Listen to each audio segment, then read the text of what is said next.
গত 23শে নভেম্বর শনিবার সন্ধ্যায় সিডনি রিজেস হোটেল ক্যাম্বেলটাউনে Australian Bangladeshi women's chamber of কমার্সের আয়োজনে অ্যালান গালা অ্যান্ড চ্যারিটি ইভিনিং অনুষ্ঠিত হয়। নিধি মোটিভ অ্যান্ড হেরিটেজের সৌজন্যে এই সান্ধ্য আয়োজনে স্থানীয় রাজনৈতিক নেতৃবৃন্দ, ব্যবসায়ী, আইনজীবী, প্রকৌশলী, ডাক্তার এবং কমিউনিটির অন্যান্য গণ্যমান্য ব্যক্তিবর্গ উপস্থিত ছিলেন। এই সন্ধ্যায় ফুলকি এনজিওর জন্য তহবিল সংগ্রহ করা হয়। ফুলকি সুবিধাবঞ্চিত নারী ও শিশুদের শিক্ষা ও সহায়তার মাধ্যমে ক্ষমতায়নে নিবেদিত বাংলাদেশ ভিত্তিক একটি সংস্থা। অস্ট্রেলিয়া ও বাংলাদেশের জাতীয় সঙ্গীত গেয়ে অনুষ্ঠান শুরুর পর সংগঠনের সভাপতি নাজিয়া মাহমুদ শুভেচ্ছা বক্তব্য দেন। এ সময় তার পরনে ছিল নিধি মোটিভ অ্যান্ড হেরিটেজের সৌজন্যে বাঙালি ঐতিহ্যের প্রতীক শাড়ি।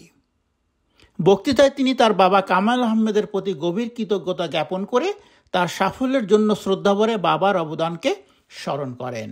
অনুষ্ঠানে সভাপতি নাজিয়া মাহমুদ, সাবেক কাউন্সিলর শাহজামান টিটু এবং ফাগুন হাওয়ার সভাপতি Tisha Tania Australian Bangladeshi women's chamber of commerce প্রতিষ্ঠার পটভূমি ও নারী উদ্যোক্তাদের উপর এর ইতিবাচক প্রভাব ব্যাখ্যা করেন।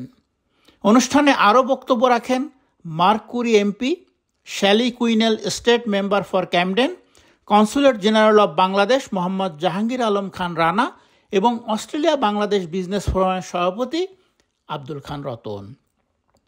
অনুষ্ঠানে নৃত্যানুষ্ঠান এবং প্রাণবন্ত সঙ্গীতের পাশাপাশি Nidhi motive and heritage fashion parade এবং পার আঁচল শাড়িজ মনোমুগ্ধকর ফ্যাশন শোর আয়োজন করে। পরিশেষে নারীর ক্ষমতায়ন, প্রবাসে ঐতিহ্যের জাঁকজমক উদযাপন এবং ভবিষ্যৎ প্রজন্মকে অনুপ্রাণিত করার লক্ষ্যে Australian Bangladeshi women's chamber of কমার্সের মিশনকে পুনর্ব্যক্ত করার পাশাপাশি অনুষ্ঠানের সকল অংশগ্রহণকারীদের প্রতি কৃতজ্ঞতা জানিয়ে অনুষ্ঠানটির সমাপ্তি ঘোষণা করা হয়। Naim Abdullah, independent television, Sydney, Australia.